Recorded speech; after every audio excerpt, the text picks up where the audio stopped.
Thank you very much, Kate. Can everyone hear me okay? If I speak at that? Thank you.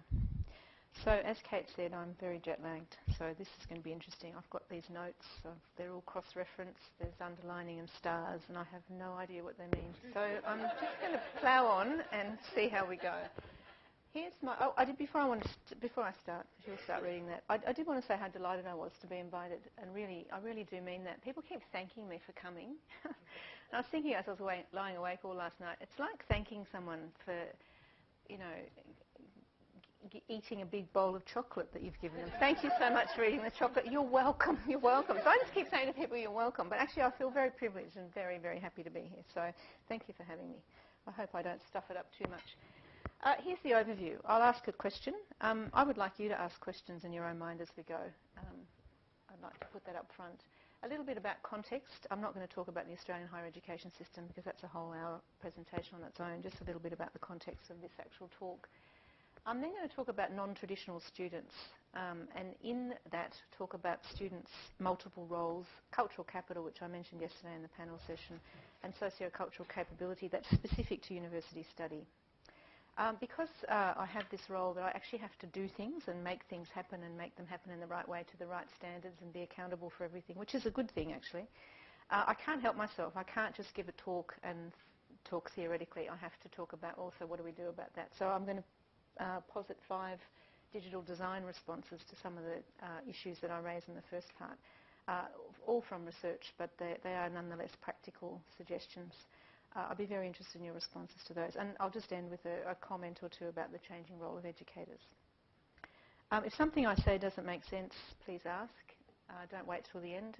And I will go off on a tangent or 6 and forget, because I'm so tired, why I went off on that tangent. So please be nice. I know you're all really nice anyway, but I'll go, I'm sorry, I can't remember why I did that. I've done it this morning to Kate about 3 times. I still can't remember what I was trying to say.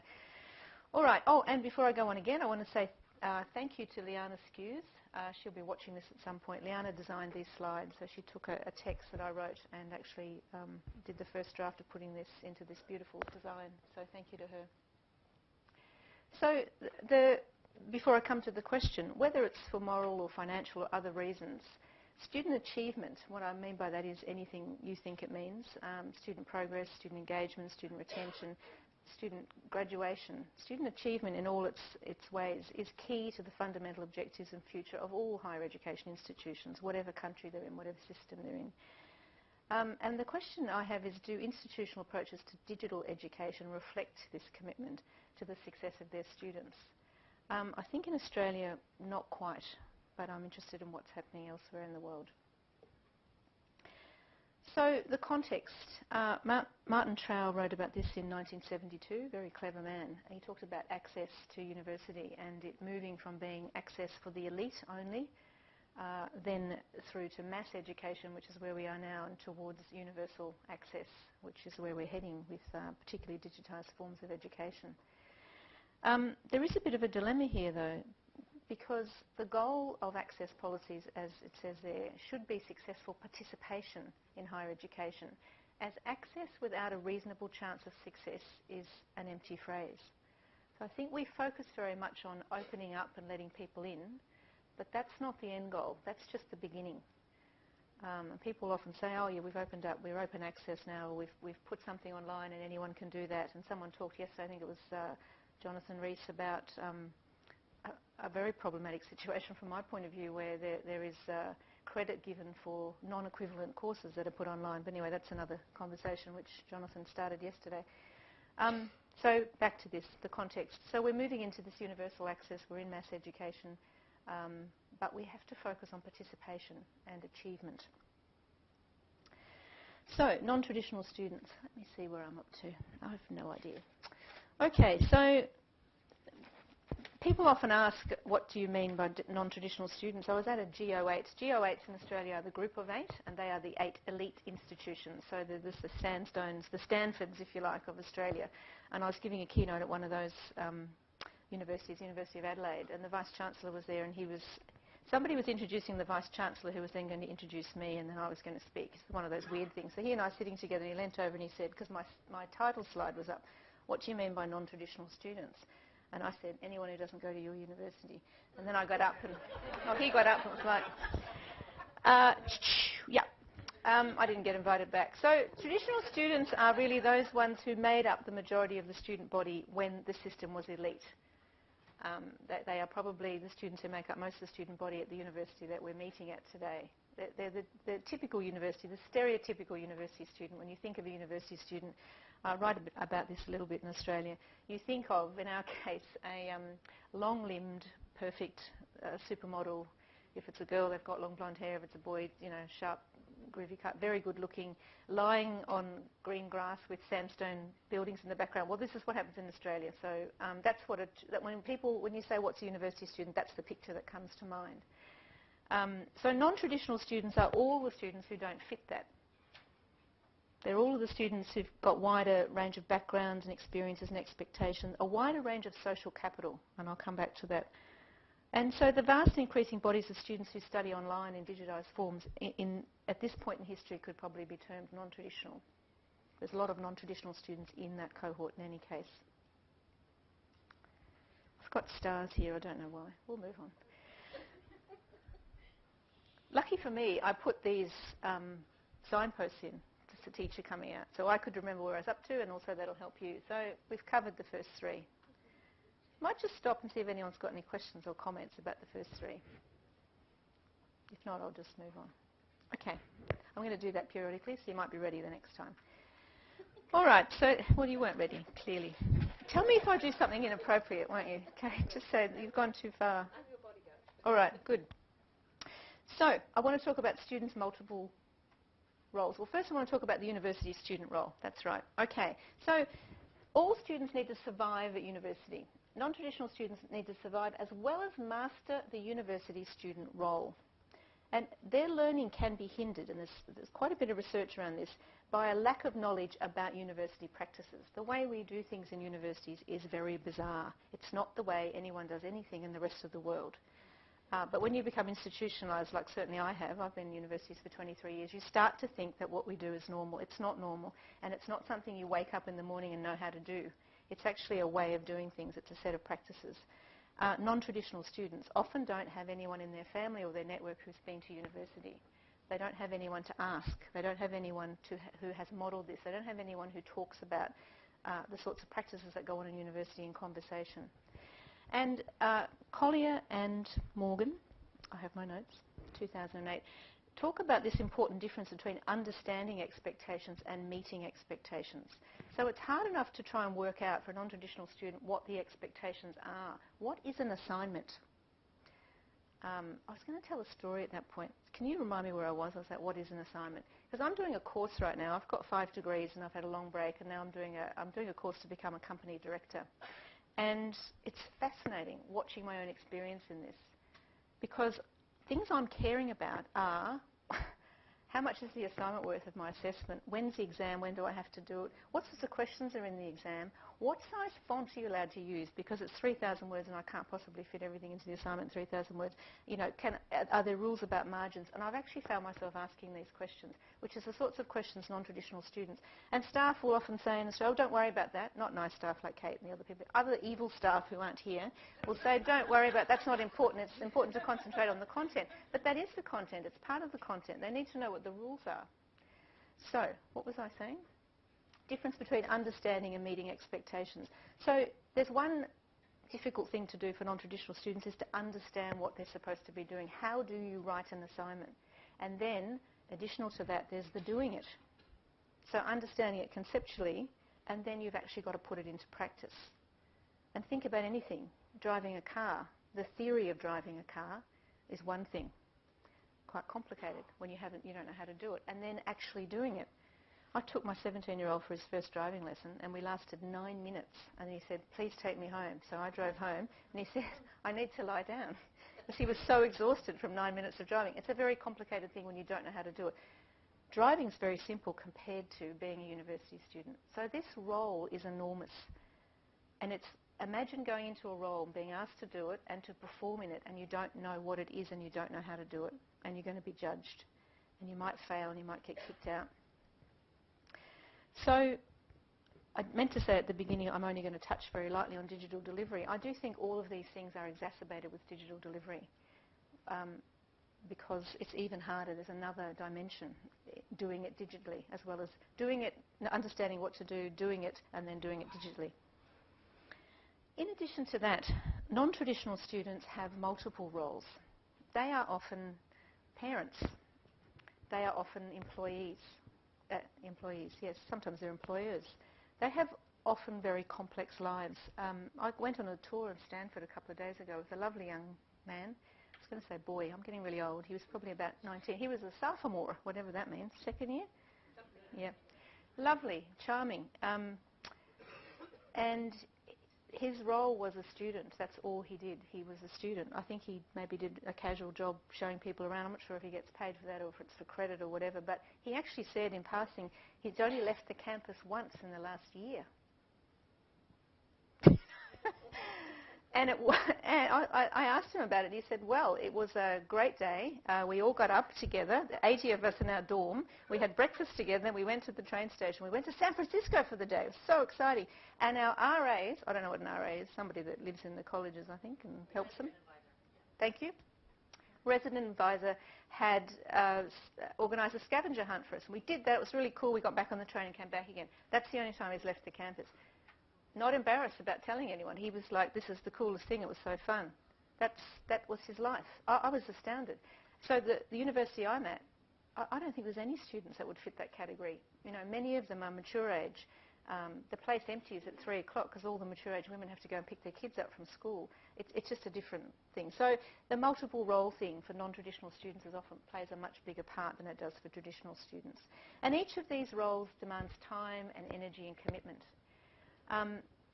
It doesn't happen so much, but staff in Australian universities often used to say, oh, students need to put their roles, you know, their study first.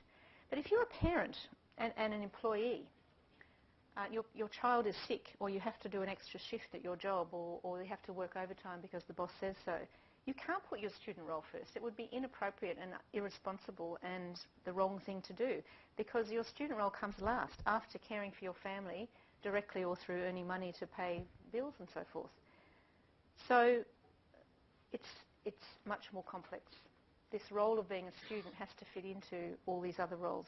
And of course we all have multiple roles in life. That lovely young man that took us on the tour has other roles. He's a son, he's probably a brother, he's probably a boyfriend. You know, there are other things going on in his life, but they're perhaps not of the same complexity as some other non-traditional students' multiple roles.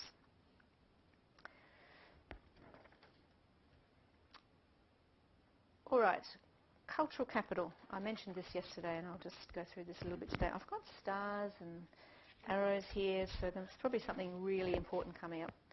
The third dot point, I have to read something from here, so just remind me when I get there. Okay, so I think it's absolutely critical to understanding the experiences of non-traditional students. Cultural capital, for those who don't know what it is, I used to go to conferences and humanities conferences, people talked about it, and I had no idea what they were talking about. So forgive me those who know, but for those who don't know, it's this proficiency in and familiarity with dominant cultural codes and practices.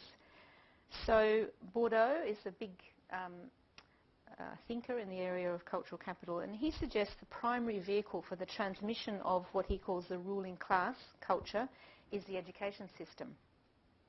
Teachers, he argues, and other staff who represent the ruling class have the authority and the means to assess students and to do so based on a set of assumptions, values and expectations that are not always made explicit. And therein lies the rub. Now, third dot point is one that's made by Collier and Morgan again. They do really good work. Students who understand the student role perform better. There's often an assumption that those who perform better are brighter. Those who perform better are more able. That's a load of nonsense. It really drives me crazy. That's what my whole professional life is about, is going around shouting at people saying that's not true. And usually I'm shouting at people who are already converted, so it's kind of a waste of time, but it makes me feel better. Tweet it out there. Maybe some people who don't know will begin to understand. It's not a measure of academic ability, how you perform. It's actually partly, at least, a measure of social capital. It's how much you know about what you're supposed to do. So Collier and Morgan say it's been argued that if a comparison was made, this keeps me awake at night, as does jet lag, if a comparison was made between two students who had equivalent understanding of course material, the student who better understood the student role and in particular the need to respond to the tacit expectations of the staff member, would perform better. That drives me crazy. That's not fair. The non-traditional student might even be brighter. They don't know how to do uni because no one's made it explicit. No one's taught them how to do it. And then there's the added dilemma of expectations of students vary among university academics. At one point in my career, I was a national expert in Australia on plagiarism. And then I got to the point where I thought, I can't ever talk about this again. I'm never, ever speaking about this again. And I just turned down Keynotes for about 5 years. People still contact me and say, I saw your work that you did in 1990-something. Can you come and... No, I can't talk about it anymore. I've had enough. I used to do this workshop about plagiarism, though, where I'd get a group of faculty, as you would call them in North America, from the same... What are they called here?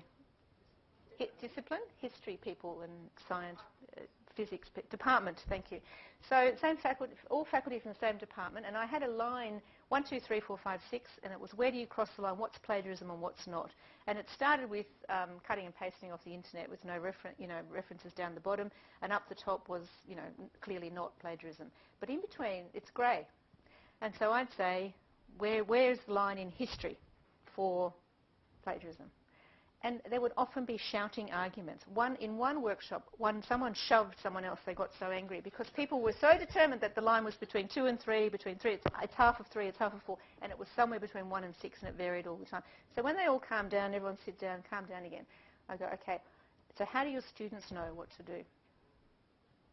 Thank you very much, and I'd leave the room, because that's all I needed to do. And they'd all go, oh my God, where's she gone? What do we do next? Well, no, the point is learning, that every academic has a different idea about what good scholarship is, about how to construct an argument. It's subtle difference, but it's there. How does the student know what to do? They don't have any siblings who've been through before. They don't have a parent who went to the same university, who's friends with the professor. They don't have any of that stuff. So how do they work out what to do? This student, and it's interesting, Gail's work was on students with learning disabilities. So this is a student who's with a disability. Just put it so succinctly, you're not told, you're left there to figure it out. How sad. And then that student doesn't achieve and doesn't pass and is considered to be stupid because they didn't pass university. They're not bright enough. The hidden curriculum, I've got triangles with crosses in them here, so this could be interesting. Many of you will have heard of this hidden curriculum idea. So these are 3 categories of curriculum. The intended curriculum, so that's what you intend to teach. That's in the official text, in the information, in learning and teaching and assessment. So often we write down what we're going to do with curriculum. Then there's the enacted curriculum, and that's where if you have some freedom, you might do it differently. And if you don't have some freedom, you do it exactly as it's written down in the intended. But there's often a difference between those two things. And then there's this really interesting idea, which is the hidden curriculum, which I'll talk a little bit more in a minute. They're the values and beliefs shown through what's included in the discourse. And I'll come back to discourse, because again, I used to go to conferences and people talked about that and I didn't know what they're talking about. This is one way to represent the 3, but I don't think that's the best way. So I'll show you another way in a minute. So what is the hidden curriculum? These guys are really like Margolis and his colleagues. They talk about the manners and class dispositions, things once called finishing qualities. That's what the hidden curriculum is about. It's educational values, dispositions, social and behavioural expectations. Very hard to grasp. Examples at the school level. Now, school in Australia means primary school and secondary school. We don't call universities schools. Do North Americans call primary and secondary schools schools? And then you call tertiary schools schools, and nobody gets confused. You always get confused. Okay, that makes me feel better. Within a university, there are schools. Yeah, okay. So there's schools within schools, and people come from school to go to school. Fabulous. And why are students confused? I mean, yeah, it's so clear. So examples of this hidden curriculum, and these, what Margolis and his colleagues call glib pseudo-intellectual styles. I love that. Examples at the school level include learning to wait quietly, putting effort into work, cooperation with and allegiance to teachers and peers, and being punctual. These are all examples of the hidden curriculum. It's not taught, but you're expected to do these things, or you're not doing it right. They're little to do with education per se, but they're essential for progression through school. Because if you don't do these things, you're in detention. you don't do these things, you're not actually engaging with the curriculum. The ones at university, Margolis and his colleagues say, include manners and class dispositions, the qualities once called finishing, and as I said, glib, pseudo-intellectual styles. Sometimes you find students, I started my life in education, higher education, as a learning skills advisor, teaching people how to write essays, mainly because when I went to university I didn't know how to do it, and I found a place called the Study Skills Centre that taught me to do it, and then I got 5 degrees and became a professor and a deputy vice-chancellor, and I wanted, well, I wasn't a deputy vice-chancellor then, but I wanted to help people understand what the secret rules were. And now I've forgotten what I was going to say. So it doesn't matter. So it might come back, probably not. Another student from Gale Study at school, and that student means secondary school because the student's Australian. At school, teachers put it in their own words and take out all the mumbo-jumbo and just put it down so you can understand it a lot easier. Whereas sometimes it's a bit hard to follow some lectures. They're up there on cloud 9 and I just can't understand them. Now, those lecturers are being very intellectual, probably striding around. When I was in first year university, I had an English lecturer who used to stride around talking about stuff I didn't understand. We were reading Walt Whitman. And he started walking around going, here he is, we see him among us, Walt Whitman, here he is. And I was up the back and I thought, oh, he's here. I've seen him on the book and he was this old white guy with a big beard. I'll probably be able to see it. So I'm peering down the lecture theatre looking, where's Walt Whitman? But of course he was speaking, what's that word, metaphorically. I didn't know that. I came from a working class background. Look, Walt Whitman's here. Wow. I thought he was dead. He was dead. But all right. I want to show you something now from Lawrence. I'm not going to read it. I'm going to give you a minute to read it. Now, I forgot. You can't see it? Oh. Really? You can't see that at all? That's terrible. Oh, don't tell Liana. Okay. All right, I'm sorry about that. It's too late to do anything about it, I think, unless I select it or... No, I won't. Well, I read it out to you, so it's okay. So, okay, I'll read the next one. That was your hint to me. You have to be a bit more explicit because I'm really tired. I'm going to read the next slide. Okay, although it's white on black. Very small. I'm going to read it. The point of this is a woman called, I've forgotten her first name, Lawrence, University of Southern Queensland. She's fabulous anyway. She does great work with non-traditional students. She wrote this in 2005, so it's a little bit out of date, you'll see, with the technology she mentions. But she points out, and there is something I need to say about this. Bear with me for 1 second. Mike did this, it was all right. He threw stuff around and stuff, so you're used to this. There is something. Page 7. Mike's not a good model? Yeah, he's a brilliant model. I couldn't understand what he was saying, but I just liked the way he did it. So Lawrence does this. She points out that to pass a subject, students need to engage with, master and demonstrate capacity in the following. Each subject has its specific prerequisites and or assumed entry knowledges. Subject matter, content or process orientated. Text-bound, oral, computer-mediated. Language, text, study packages, lecture notes, PowerPoint notes, web CT documents, CD-ROM, cultural practices, ways of dressing and showing respect using professor or first names. Attendance mode, lectures, tutorials, practical sessions, clinical sessions. I've lost my place. External, internal, online. Behaviours, rule-governed, flexible, compulsory, optional, attendance, consultation times. I'm not going to go on, right? So on and on and on and on and on. All these things a student is expected to understand, and that's just the beginning. That's nothing to do with the... What are you doing, Dave? I'm helping you read the slide. Okay. But if you do that and cover an eye, apparently it's easier. I apologise for this. The point is that the discourse and the complexity is overwhelming. But a student needs to come to terms with all of those things. What form of referencing do you use? APA, what does that mean? How do you spell it? I had a student ask me that once. How do you spell APA? What is it? A-P-A-Y-A. No, it's oh, how do you know? A-P-A. What does it stand for? I can't even remember, but I'm drunk. I'm tiredness. Back to the hidden curriculum. So, my goal is that, again, talk about this reservoir, and I mentioned this yesterday, of cultural and social resources and familiarity with particular types of knowledge, ways of speaking, styles, meanings, dispositions, and worldviews. Non-traditional students don't have that reservoir. The hidden curriculum has these implicit expectations and tacit understandings in it.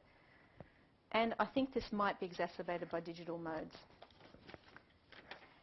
The reason I say that is that if there isn't, it's harder in digital modes to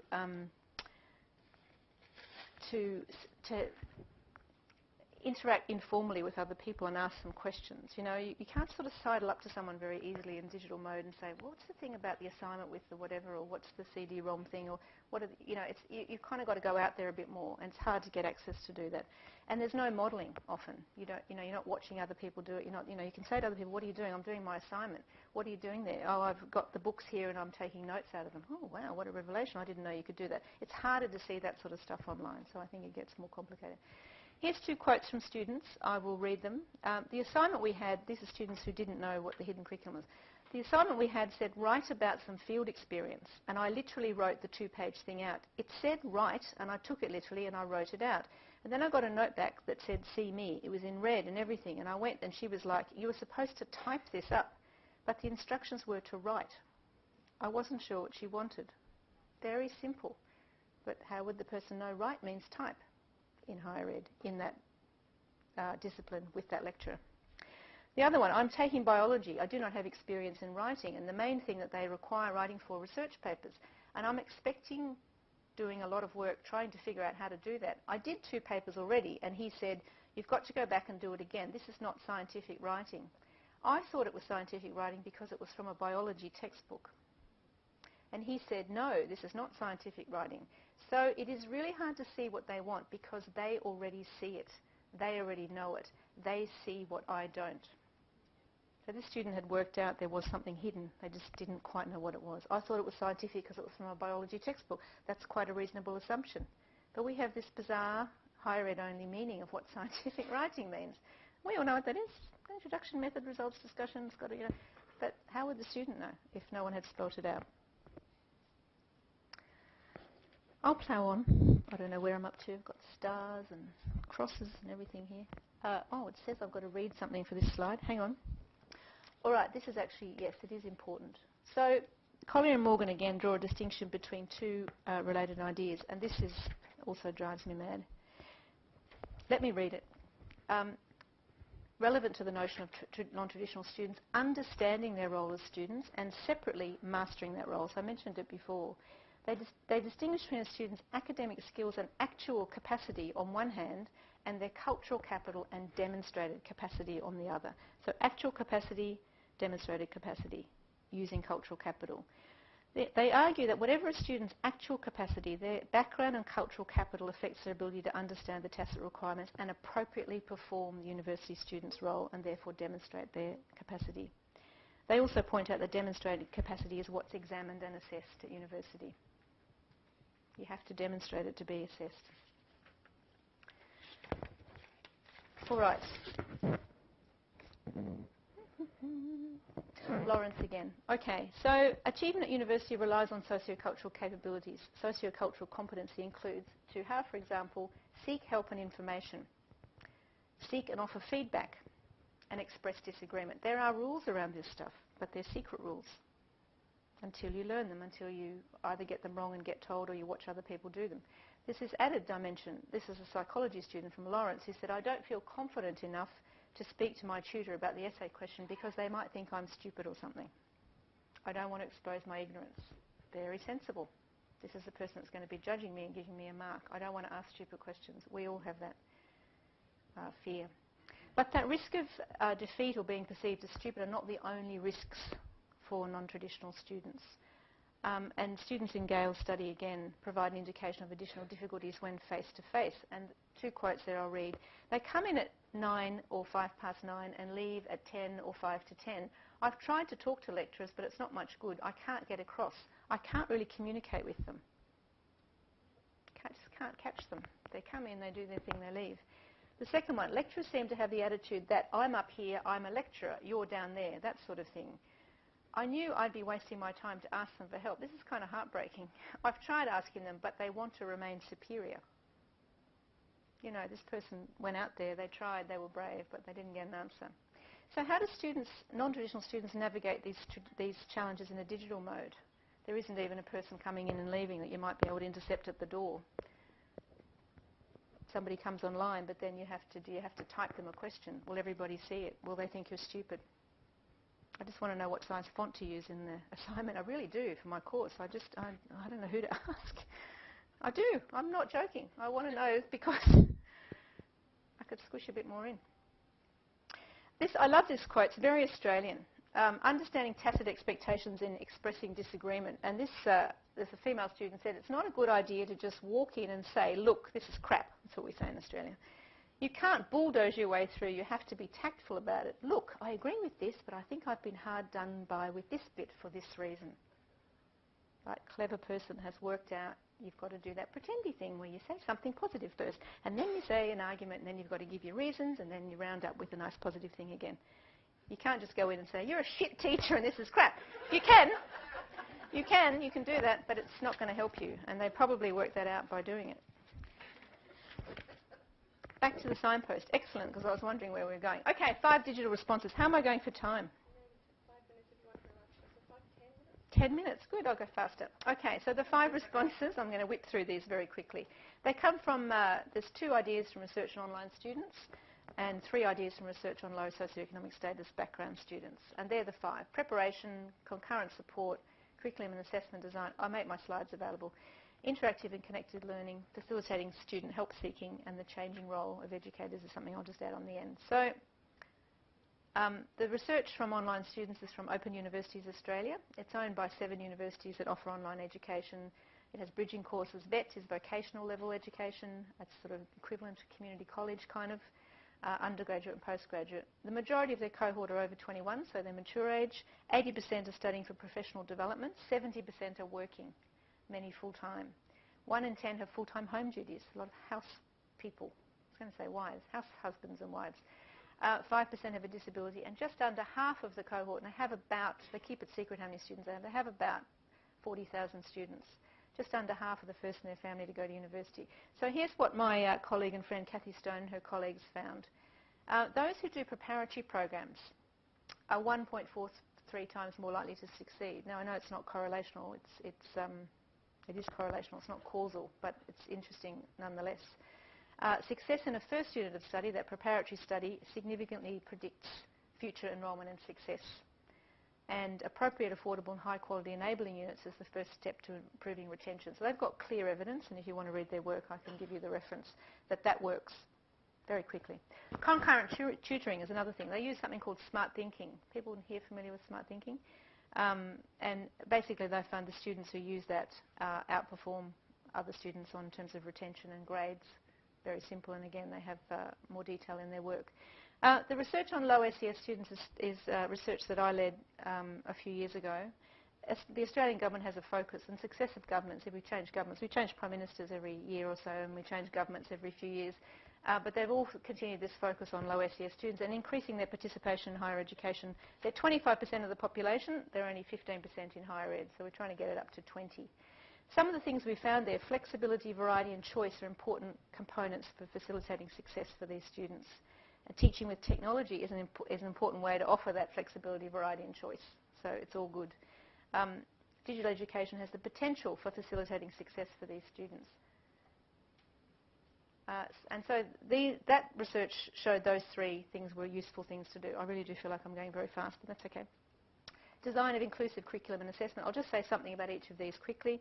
Facilitating interactive and connected learning and normalising help-seeking behaviour. So we interviewed 89 successful low SES students and 24 staff known. Staff in Australia means different to what it means here. These were academic faculty and support staff who were known to have expertise in helping these students. Enabling inclusive curriculum design, it's very important to be mindful of the complexity of enacting the student role as well as enabling competing role priorities. So where possible, try and include the expertise and life and other experiences of students in the curriculum was one of the findings. It's easier in some subjects than other, but you know, I had an example in engineering where I went and sat in a class, I was doing a peer review of someone's teaching and they were talking about mobile phones. Is it mechanical engineering or whatever engineering does with mobile phones? And people weren't getting what the guy was talking about. And he said, Hands up who's got a mobile phone. Everyone put their hands up. And he goes, this is quite a few years ago. It's 2007. Not everyone put their hand up. Lots of people put their hand up. And he said, do you all have the experience? What happens when you get in the lift? They'll go, oh, you know, the signal cuts off. He said, right, that's the thing I'm talking about. And the reason it cuts off is, and then he went back to the concept, and everyone was nodding. Yeah, it was great. They understood it. You know, so it's a simple example, but people say you can't do that outside the humanities. You can. You just have to think about it a bit more. What are these people's life experience? How can I bring it into the curriculum to make it meaningful for them? That's what inclusive curriculum is. And I won't read all of this, but when you do this kind of stuff, it's not only good for non-traditional students, it's actually just good teaching. It's good for everybody. No one at Stanford would be hurt by this. If their experience of going to San Francisco for the day once a year is brought into the curriculum. You know, I don't mean to be mocking. It's just shocking. As in, it's not something I've ever come across before. Yeah, so bring it into the curriculum. The facilitating interactive and connected learning. Here we get to connected. I should have sped up the beginning, but I have no sense of time. So a good quote from a student there. I found the subjects where the teachers are far more interactive on the forum and where there was a chat room for the subject were easy to feel a part of and easy to feel connected and therefore assisted with the learning. Very simple, very straightforward, very intuitive. So the technology makes the students feel connected. But interactivity from the academics is very important. Normalising and encouraging help-seeking behaviour was one of the things the successful students told us, that if they didn't feel weird or they didn't feel embarrassed, they didn't feel shy about asking for help, they would ask for it. So very simple ways to do these. One of the ways I used this when I was teaching graduate studies at Melbourne Uni was no one at Melbourne Uni needs any help with anything because they're all Melbourne Uni students. They're a bit like Stanford students, I think. So what I did was I tricked them, and I said, when you come to do your assignment, and everyone's always listening to the assignment, when's it due, what's the font size, what are the margins, I said, here are the resources that you'll need to use to make sure your assignments are of the requisite quality. And I put up the learning skills service, the booklets that are available, the online digital resources, and just said, make sure you use all of these. So everybody thought that it was normal to go and get this stuff. And I had it set up with a colleague in the Learning Skills Centre where I used to work, and she said 90% of them came. Because I just said it was, here's where you need to go. Non-traditional students, as one of the colleagues we interviewed said, they don't perceive themselves as the kind of person who would access that service. Using the support service indicates to them they're not succeeding at university and probably they've got learning deficits. There's that deficit idea again. So help them not to have that view. Finally, I think, nearly. This is a really interesting one. I could talk about this for an hour, but I think this is a really important thing for us to think about, supporting the changing role of digital educators. So that sage on the stage is no longer, and it's now more the guide on the side. Educators are not the creators and holders of knowledge anymore. They are the curator of knowledge. That is very, very difficult for traditional, in Australia, I don't know elsewhere, academics to accept. It is very difficult to give up your professional identity and become a novice doing something completely different. There is a lot of resistance to digital education because of that, and I completely understand it. We have to help people understand that this is important and why, and then help them do it. And there are various teaching specialists emerging to work collaboratively with educators. So I have a team of learning designers. I call them my ninjas, my learning design ninjas. They go around and they actually teach people how to teach. They teach people how to design curriculum, and they sneak stuff in there that helps non-traditional students. That's why they're ninjas. They just don't tell anybody, just put in. So they put in modules from the preparatory program that we've designed into the curriculum. So it just pops up as part of the students' stuff that they've got to read and do. Brilliant. The old Trojan horse idea again. So, in conclusion, non-traditional student success within digital education is likely to be enhanced through the recognition of the particular needs that these students have. I think appropriate design prepares students and provides the relevant support and scaffolding, and it normalises help-seeking. And changes in both design and practice are necessary to facilitate success. There's Liana again. John Supple is my head ninja, and Glenn Sanford, because they read my paper and told me what was wrong with it. They would be horrified if they listened to this now, because it's nothing like what I wrote. Well, it's about 80% there. Anyway, questions? Is that what we're going to do now? Or yep, I'll hand over to you. I have a microphone there. Does anyone have questions? And I'm going to bring the microphone to you for Marcia.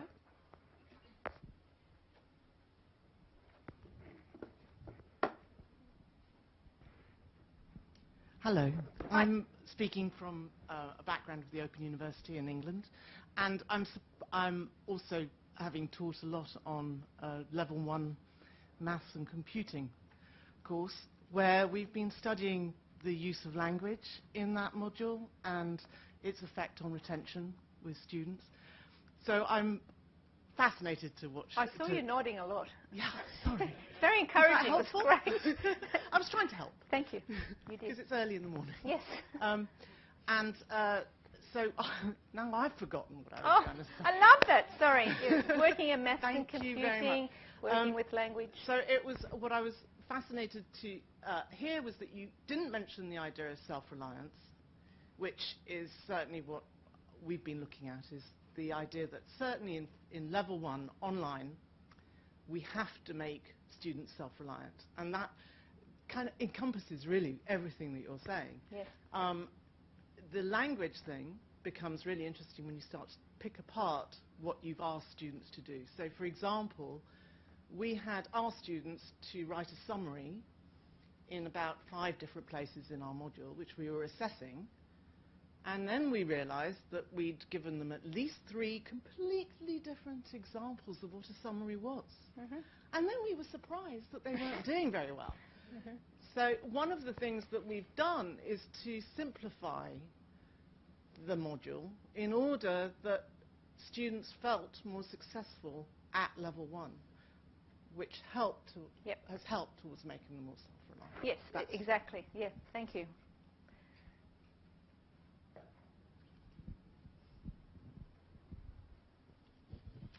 That was really great. I don't know what you're talking about. One of the things that we're noticing is that our problem actually isn't so much with the non-traditional students. I mean, we have that challenge. But if I have a student who comes in with 2 kids and a job, that person has the work literacies that are required to be able to take on the hidden curriculum that you're talking about. One of the challenges that we're confronted with are the traditional students who are coming in without the literacies that they need to care about the hidden curriculum. Interesting. So our school is 67% local, 45% first and family. And a lot of those kids are actually coming from, the first and family ones are almost better than the ones who aren't. And we're having a hard time getting them to want to engage with the learning of that hidden curriculum. And I'm wondering if that's something that you've seen as well. I'm just thinking personally, I have a 19-year-old son who's a freshman. Let's see, I'm picking up the lingo. That means first year, right? So, yeah, okay. Just checking. He could not be less interested in the hidden curriculum, the enacted curriculum, the intended curriculum, just cruising along, turning up occasionally, usually not. Damn him, he's getting distinctions because he's got a lot of social and cultural capital. He knows how to do it. He's known how to do it for a long time. And he's bright. And he's white, male, middle class. You know, like it's all happening. But yeah, I haven't done any research in that area, but I've certainly seen it in my own family. And when I used to work at Melbourne Uni, that was the cohort. I didn't teach undergraduates, so I'm not sure. But that's a really interesting point. I mean, I bring... who was it that talked about the Trojan horse? I use Trojan horses all the time. Hi. You know, whatever it is to get my agenda, and non-traditional students is really fashionable in Australia. Really what I want to do is improve learning and teaching in higher education for everyone. That's my secret agenda. I got in the Trojan horse of low SES because there's a lot of money flowing into it. You can get research in. Everyone wants to talk about how do we teach these weird people from low SES? Oh, you just teach them well. Thank you. Take my money and go home. You know, so, I mean, the unengaged 19-year-old freshmen who don't care, it's our responsibility up to a point to engage them. You can choke them. That's illegal, I think, but, you know, slap them. You can nag them. Yeah, no, well, no, it's still illegal. We've had that discussion. Yeah. Yes. Okay, so my question is actually related to that. It's more of that, please. Because you alluded to slightly mocking the Stanford students earlier about not needing the day trip to San Francisco and so on. But that is what we do in the Cal State system, which is our middle tier. Sometimes we actually do things like that with incoming students and so on. And so why not for all students, right? Since we have success programs all over the place, and some of them are federally funded, so we really do want to keep those programs, but we can't do that for all students, right? So then there's the why not. But I want you to, if you can, link what you were just talking about with Stanford students needing the day trip to San Francisco. There were a couple of comments yesterday that stopped just this side of let's screen out students who might not be making it and who should be counseled to go elsewhere because they're first generation, low SES, whatever, and they don't seem to be cutting it at our elite universities. And there was no ill intent meant, but it could be perceived that way. So could you comment on that? That's a really tricky one. It's really tricky because a long time ago I did some research around why students choose particular universities. I was at the University of Melbourne, and it was about why they chose or didn't choose Melbourne. It was a marketing exercise, basically. And I came across this notion of personal fit, and I've wrestled with it ever since. So my son, I just mentioned, who's barely engaged, got into the top university. Of course he did, because he put that first, and he's got all the cultural capital, and he went to a good school, secondary school, and he's bright, and he got a high grade. And we talked him out of going there, and talked him into going to a different university that we thought would be better for what he wanted to do. Because, so I don't know what to say. There's two arguments, and people in Australia, and Gail in particular, talks about, and others, people having the choice, and they should be able to go to elite universities if they want to. Quite often students go and they self-select out because they don't look like the other people there. They're not supermodels. They look different and they feel different, and often at those elite universities the students go around in cliques from their high schools, which are elite private schools. They finish there and they come together. So there's two arguments, isn't it? One is people should be able to go, and working class students and low SES students have opportunity to go to the top medical schools if they want to. Yes, I agree. They should be able to choose to go to another university if they want to, and it should be equally valued. My son's had a really hard time justifying his decision to not go to the top elite university. And he has to keep justifying it all the time because all his friends are there, and why didn't you? And didn't you get in? I got in, I turned it down. But where he is a much better fit for him and his career goals and his personality and his lifestyle. So, yeah, I don't know the answer to that. I'd love to keep talking about it. And that comment yesterday I agreed with and made me feel uncomfortable at the same time. But where do we stop? Should we make Stanford inclusive for everybody? Well, it's not Stanford anymore. It's Stanford because of its exclusivity. And is that okay? Yeah, of course it is. Dilemma. I think we're very short of time. Maybe one last quick question. Two. Perhaps you could sing together. You could duet your question. Just to back up, Marcia, whatever her name's going to be now. Marcia. Marcia.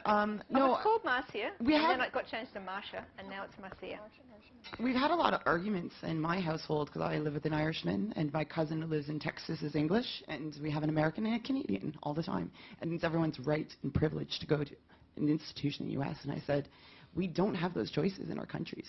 So you make assumptions that everyone should go to this four-year school when we're tracked from a long time ago with our curriculums that you're going to go into vocational or trade, and that's great, or you're going to go into a four-year elite or a four-year something else, but the curriculum is standard across countries, and the U.S. is very different. Yes. So we have this argument that it's the right, and I said, I don't think it's the right for me to tell a student to lose $30,000 to $40,000 a year if they're not academically prepared.